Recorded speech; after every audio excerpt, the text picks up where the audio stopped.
L'épistémologie biologique et son langage propre.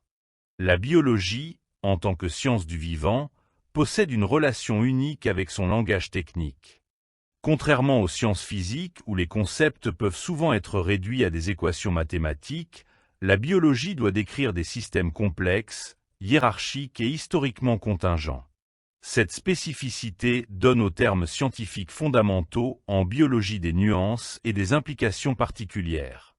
Les concepts d'hypothèse, de variables et de contrôle ne sont pas de simples outils méthodologiques, mais des éléments constitutifs d'une épistémologie propre à l'étude du vivant. Cette épistémologie doit composer avec plusieurs caractéristiques distinctives. La variabilité intrinsèque des organismes, la multiplicité des niveaux d'organisation, des molécules aux écosystèmes, l'importance de l'histoire évolutive et l'impossibilité fréquente de réaliser des expériences strictement contrôlées dans des conditions naturelles. Le langage scientifique en biologie fonctionne donc comme un système adaptatif, capable de décrire à la fois des régularités statistiques et des singularités historiques. Les termes fondamentaux que nous allons explorer ne sont pas de simples étiquettes, mais des outils conceptuels qui structurent la manière dont les biologistes posent des questions, conçoivent des recherches et interprètent leurs résultats. Leur compréhension approfondie est essentielle non seulement pour pratiquer la biologie, mais aussi pour évaluer la qualité des recherches biologiques et comprendre les limites des connaissances qu'elles produisent.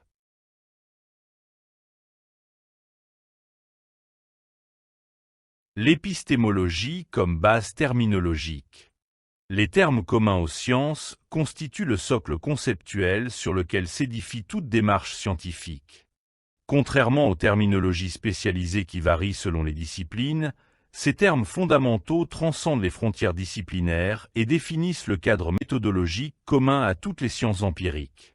Leur importance ne réside pas seulement dans leur fonction de communication, mais dans leur rôle structurant pour la pensée scientifique elle-même.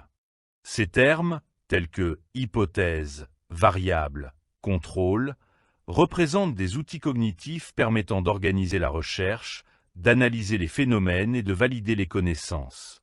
Ces concepts ont évolué historiquement, depuis les réflexions d'Aristote sur la démonstration jusqu'aux formalisations contemporaines de la méthode scientifique. Leur apparente simplicité masque souvent une profondeur conceptuelle considérable et des nuances qui peuvent varier selon les écoles épistémologiques. Ainsi, le terme « hypothèse » ne recouvre pas exactement les mêmes réalités selon qu'on se situe dans une perspective poppérienne de falsifiabilité ou dans une approche bayésienne de confirmation progressive. Cette diversité théorique rend d'autant plus nécessaire d'une compréhension précise de ces termes fondamentaux.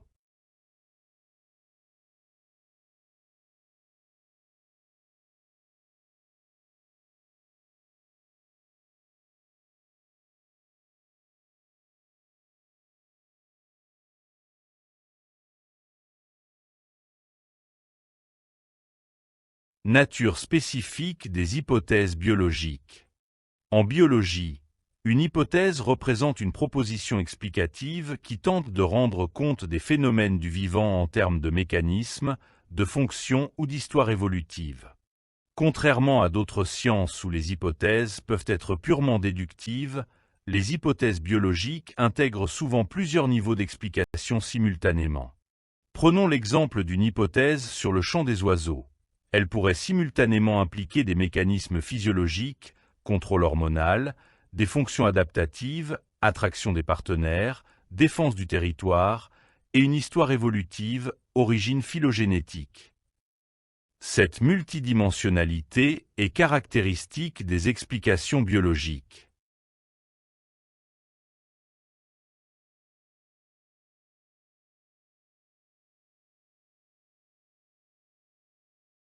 L'évolution historique du concept d'hypothèse en biologie.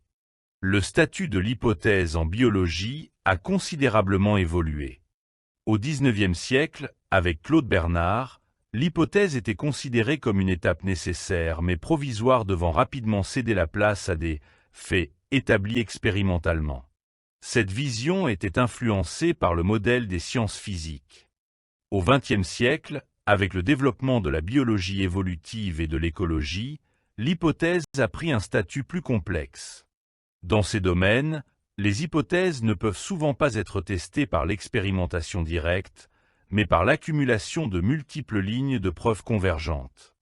Aujourd'hui, dans l'ère de la biologie des systèmes, les hypothèses prennent souvent la forme de modèles computationnels qui intègrent des milliers de variables. Ces hypothèses modèles ne sont pas simplement vraies ou fausses, mais plus ou moins adéquates pour prédire et expliquer le comportement des systèmes biologiques.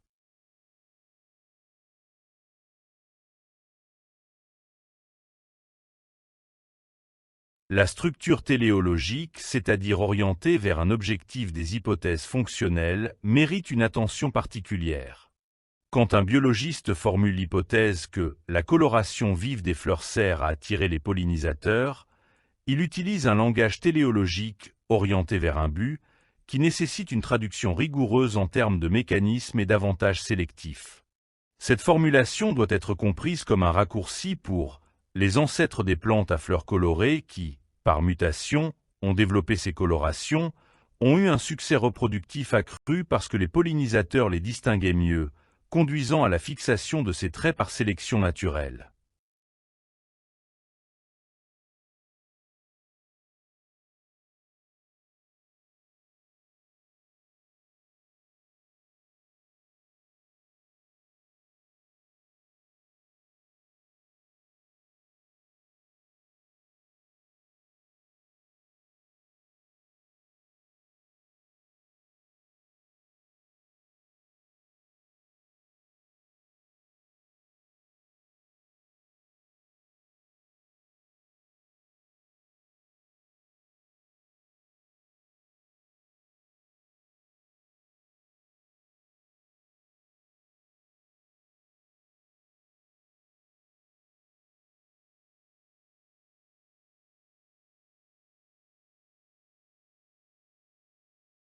Typologie des hypothèses selon leur échelle biologique.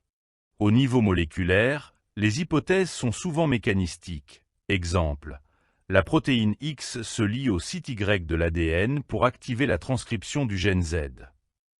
Ces hypothèses sont généralement testées par des approches réductionnistes qui isolent les composants du système. Au niveau physiologique, les hypothèses intègrent des relations de régulation. L'augmentation de la concentration sanguine de l'hormone A inhibe sa propre sécrétion par rétroaction négative. Ici, l'hypothèse suppose l'existence de boucles de régulation dont la finalité est le maintien de l'homéostasie. Au niveau écologique, les hypothèses deviennent souvent relationnelles et statistiques. La diversité des prédateurs est positivement corrélée avec la stabilité de l'écosystème. Ces hypothèses sont testées par des observations corrélationnelles, parfois complétées par des expérimentations de terrain.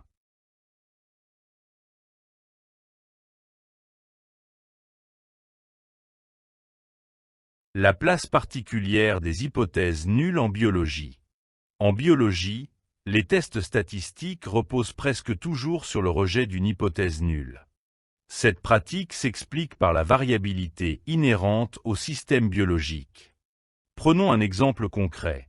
Si on veut tester l'effet d'un engrais sur la croissance des plantes, l'hypothèse nulle serait « l'engrais n'a aucun effet sur la croissance des plantes ».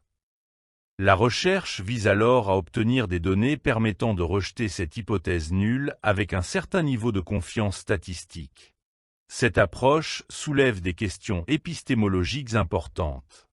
D'abord, elle implique que la science biologique progresse principalement par élimination d'hypothèses fausses plutôt que par confirmation directe d'hypothèses vraies, approche poppérienne.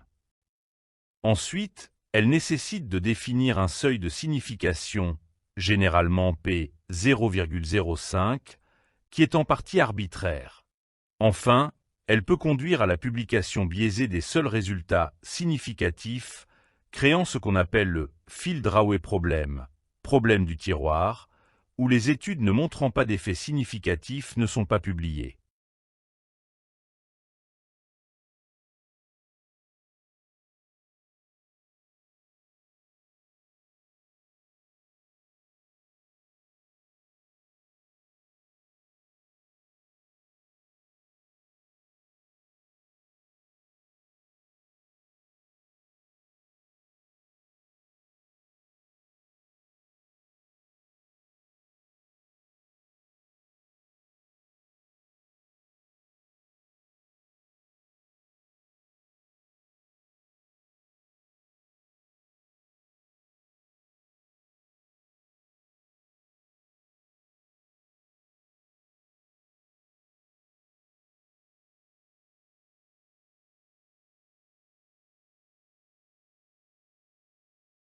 Critères de scientificité d'une hypothèse en biologie, introduction. Une hypothèse scientifique n'est pas une simple supposition. Pour être considérée comme scientifique, elle doit répondre à des critères épistémologiques précis qui la distinguent des croyances, opinions ou intuitions non testables. Voici les critères fondamentaux avec exemples concrets en biologie.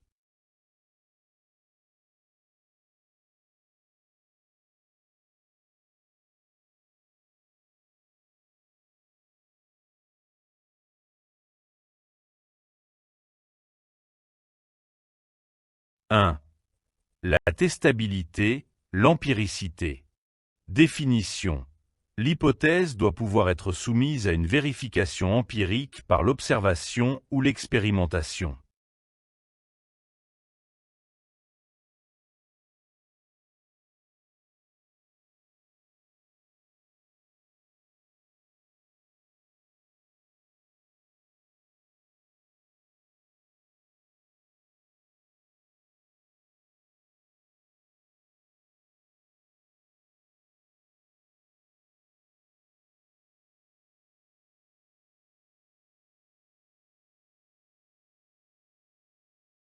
« 2. La falsifiabilité, le critère popperien. Définition. L'hypothèse doit pouvoir être potentiellement réfutée par l'expérience. Il doit exister des observations possibles qui la contrediraient.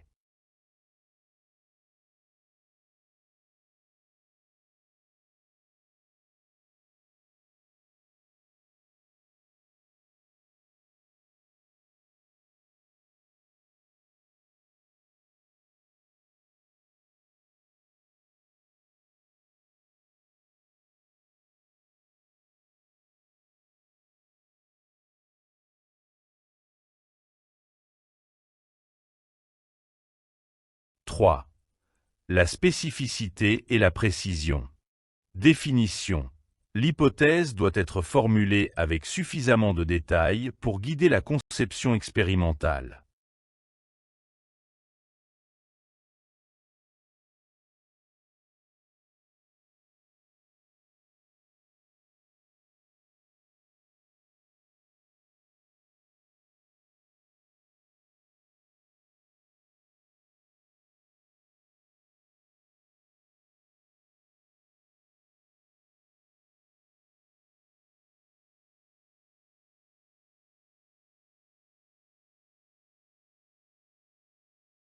« 4. La cohérence avec les connaissances établies. Définition. L'hypothèse doit être compatible avec le corpus de connaissances scientifiques existants, sauf s'il y a de bonnes raisons de le remettre en question. «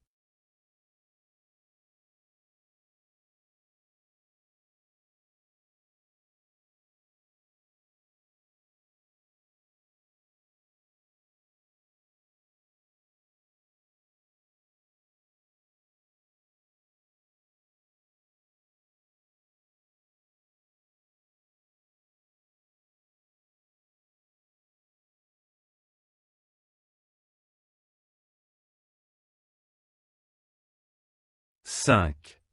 Le caractère explicatif et prédictif. Définition.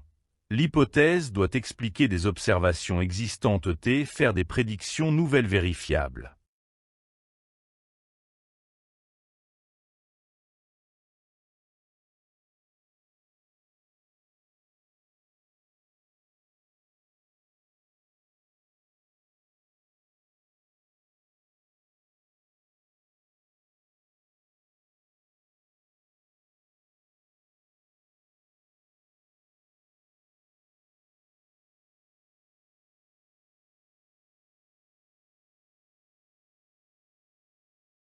« 6. Le caractère parcimonieux. Définition. Entre plusieurs hypothèses également compatibles avec les faits, préférez la plus simple, celle qui fait le moins d'hypothèses additionnelles.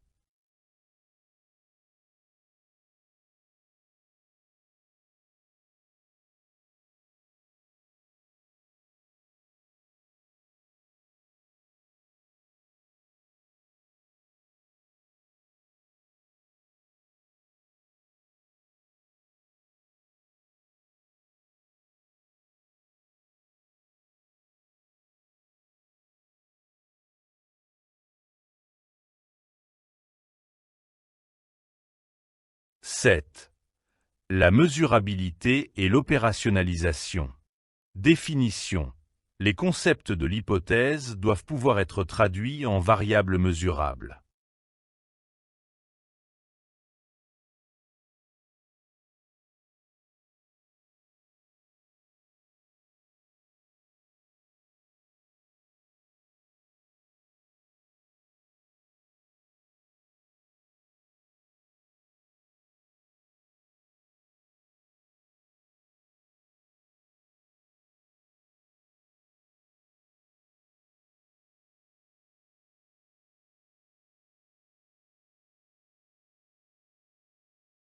« 8.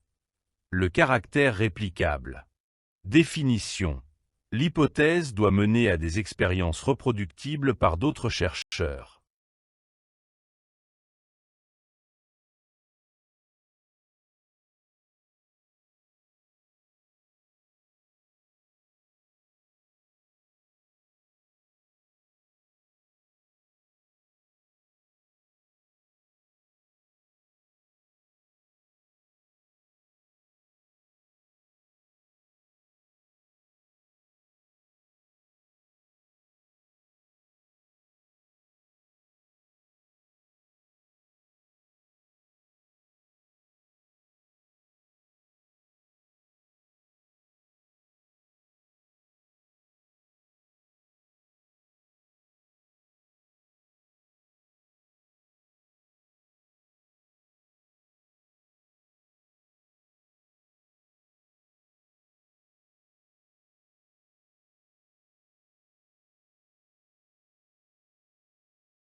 Récapitulatif sur l'hypothèse.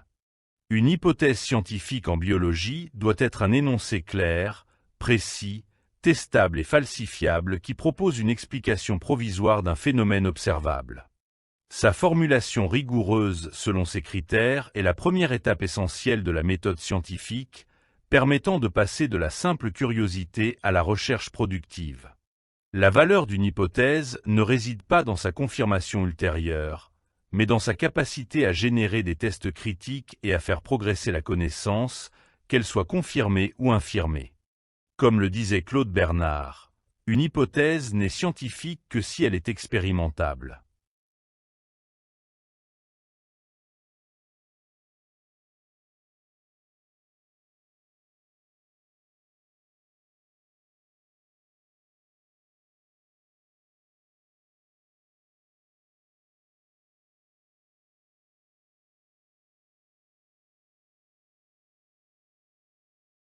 La variabilité biologique comme donnée fondamentale. La biologie se distingue des autres sciences par l'importance de la variabilité intrinsèque. Même des organismes génétiquement identiques, clones, élevés dans des conditions apparemment identiques, présentent des différences phénotypiques. Cette variabilité n'est pas du bruit expérimental à éliminer, mais une caractéristique essentielle du vivant qui a des causes profondes, plasticité phénotypique, épigénétique, aléatoire ou imprévisible développementale. Conséquence. Les variables en biologie sont presque toujours des distributions statistiques plutôt que des valeurs fixes. Cette réalité impose des approches méthodologiques spécifiques. D'abord, la nécessité de réplicas biologiques. Contrairement aux réplicas techniques, mesures répétées sur le même échantillon, les réplicas biologiques impliquent différents individus ou populations. Ensuite, l'importance cruciale de la taille d'échantillon. Les petites tailles d'échantillons sont particulièrement problématiques en biologie à cause de cette variabilité. Enfin, le besoin de méthodes statistiques robustes qui ne supposent pas des distributions normales parfaites.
L'opérationnalisation dans les systèmes biologiques complexes.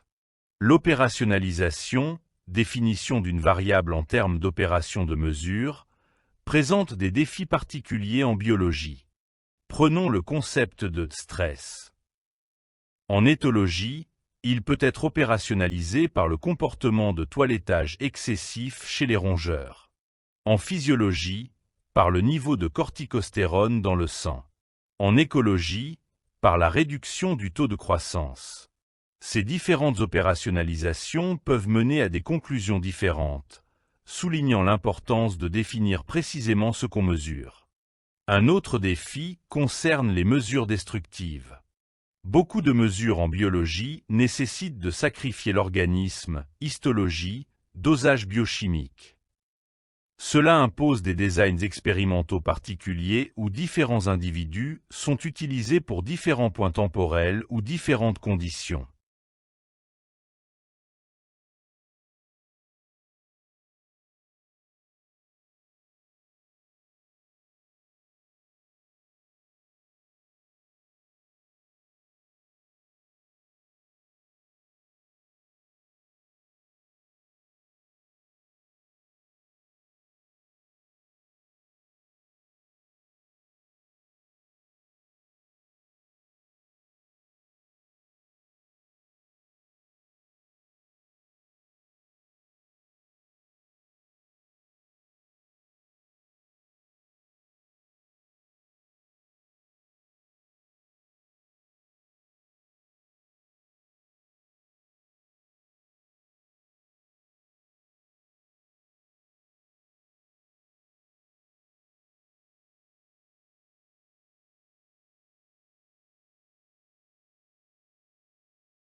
La spécificité des contrôles biologiques.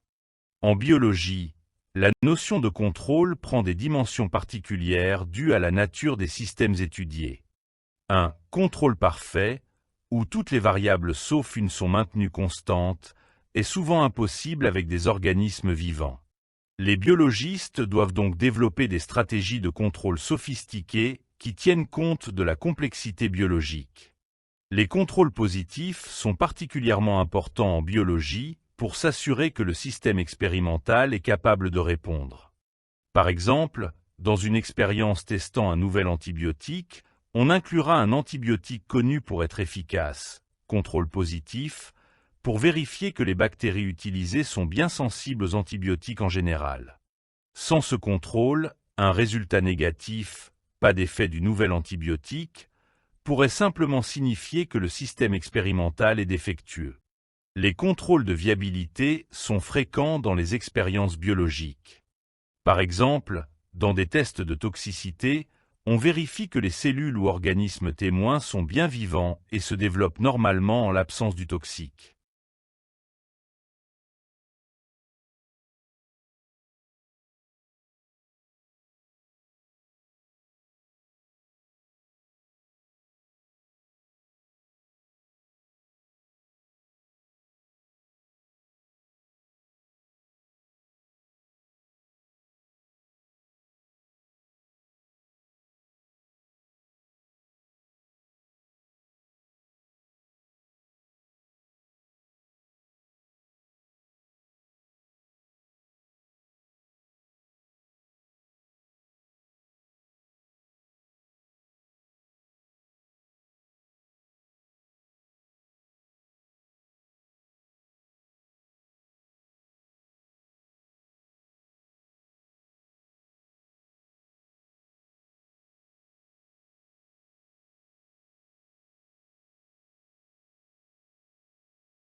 La randomisation comme forme de contrôle statistique.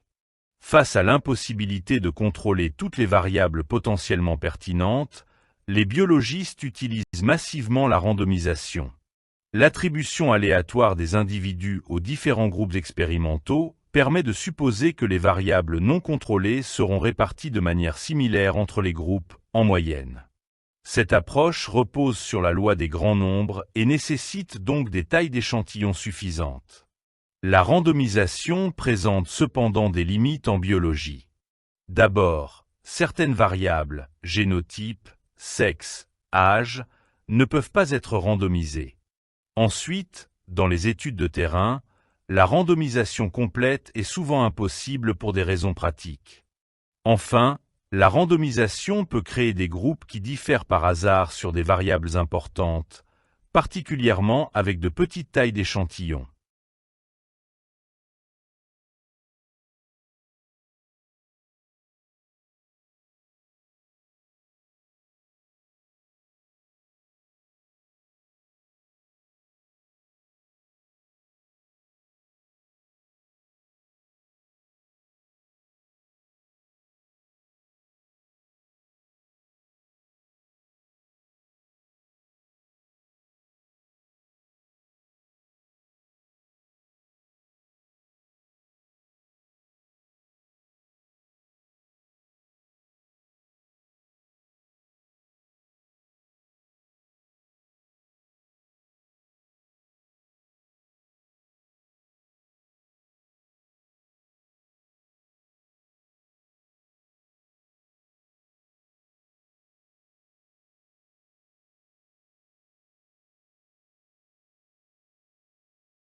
L'unité méthodologique de la biologie. Malgré la diversité des sous-disciplines biologiques, une unité méthodologique fondamentale existe. Cette unité repose sur le cycle hypothético-déductif adapté aux spécificités du vivant. 1. Observation d'un phénomène biologique. 2. Formulation d'une hypothèse mécanistique fonctionnelle évolutive. 3. Déduction de prédictions testables. 4. Conception d'une approche expérimentale ou observationnelle avec contrôle approprié.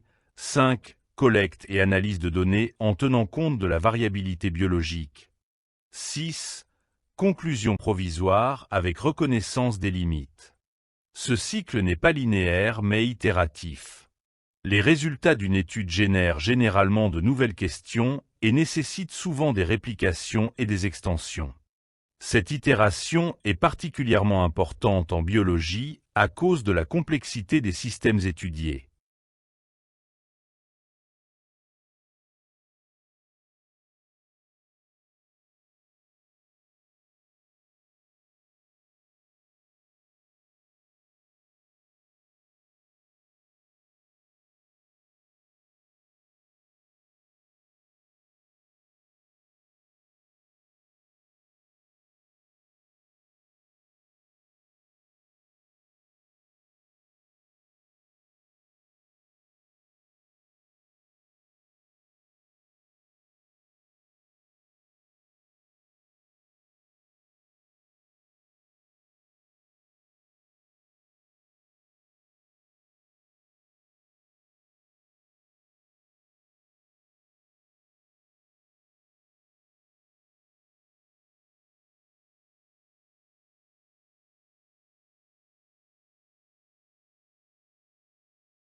Les défis contemporains en méthodologie biologique. La reproductibilité en biologie fait actuellement l'objet de vives préoccupations. Plusieurs facteurs spécifiques à la biologie contribuent à la crise de reproductibilité. 1. La variabilité des systèmes biologiques utilisés. 2. La complexité des protocoles expérimentaux. 3. Les tailles d'échantillons souvent insuffisantes. 4.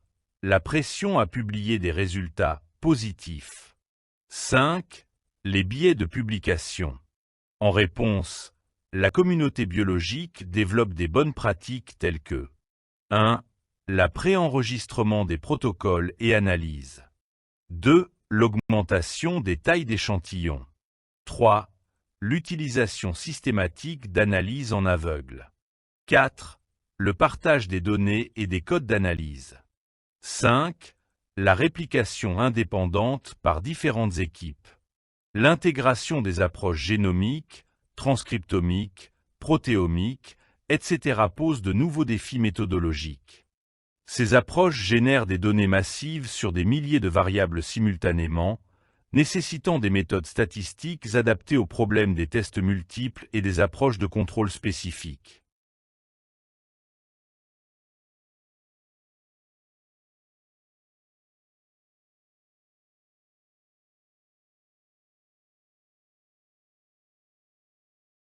L'enseignement de la pensée méthodologique en biologie.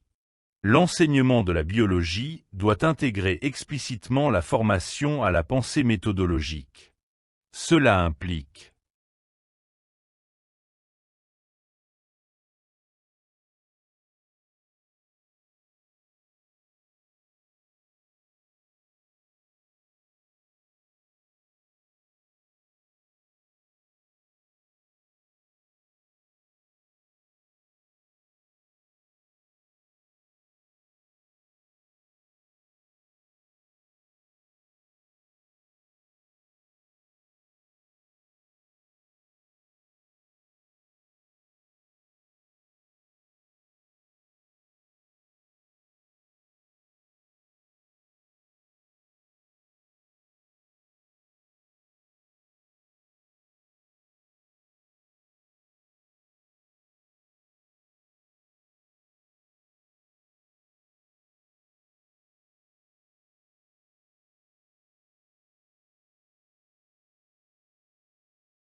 l'importance de la communication scientifique. La communication des recherches biologiques au public et aux décideurs nécessite une attention particulière aux concepts méthodologiques. Cette communication transparente est essentielle pour maintenir la confiance du public dans la science et pour que les décisions politiques concernant des enjeux biologiques, santé publique, environnement, agriculture, soient fondées sur une compréhension correcte des preuves scientifiques. Il est crucial d'expliquer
Conclusion, vers une culture scientifique partagée. Les termes communs en sciences représentent plus qu'un simple vocabulaire technique. Ils constituent les fondements d'une manière de penser, d'interroger le monde et de construire des connaissances fiables. Leur maîtrise ne se limite pas à la compréhension de définitions, mais implique la capacité à les utiliser dans le raisonnement, la conception de recherche et l'évaluation critique des affirmations scientifiques. Dans un monde où les débats scientifiques prennent une importance croissante dans les décisions sociétales, changement climatique, santé publique, technologies émergentes, la compréhension de ces concepts fondamentaux devient un enjeu de citoyenneté. Elle permet de distinguer la science de la pseudo-science, d'évaluer la solidité des preuves et de participer de manière éclairée aux discussions publiques. Pour le chercheur, ces termes constituent la grammaire de sa pratique quotidienne. Leur usage rigoureux assure la clarté, la reproductibilité et l'intégrité scientifique. Pour l'enseignant, ils sont des outils pédagogiques essentiels pour former non seulement des scientifiques, mais des esprits critiques capables de naviguer dans un monde complexe. Enfin, cette terminologie commune rappelle l'unité fondamentale des sciences malgré leur diversité. Qu'on étudie les étoiles ou les cellules, les sociétés humaines ou les particules élémentaires, les mêmes principes méthodologiques s'appliquent, témoignant de la cohérence profonde de la démarche scientifique dans sa quête de compréhension du monde.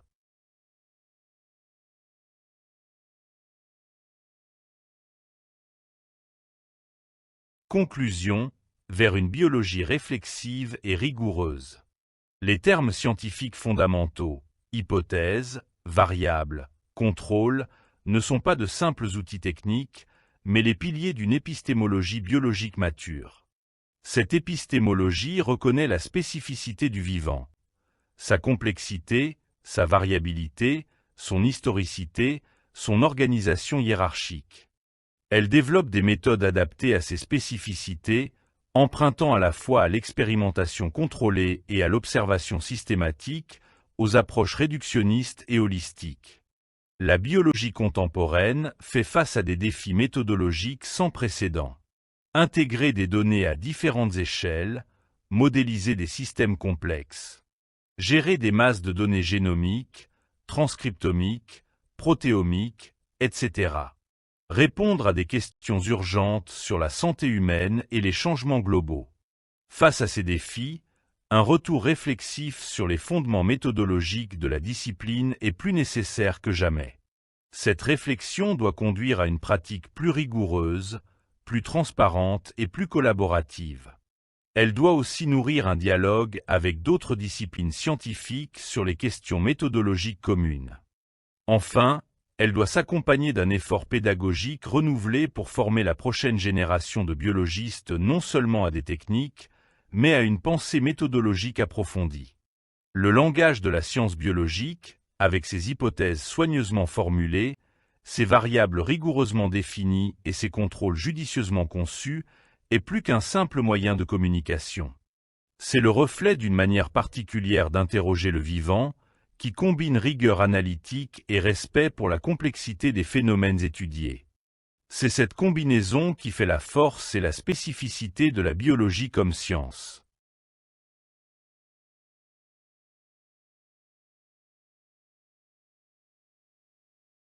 Merci pour votre attention.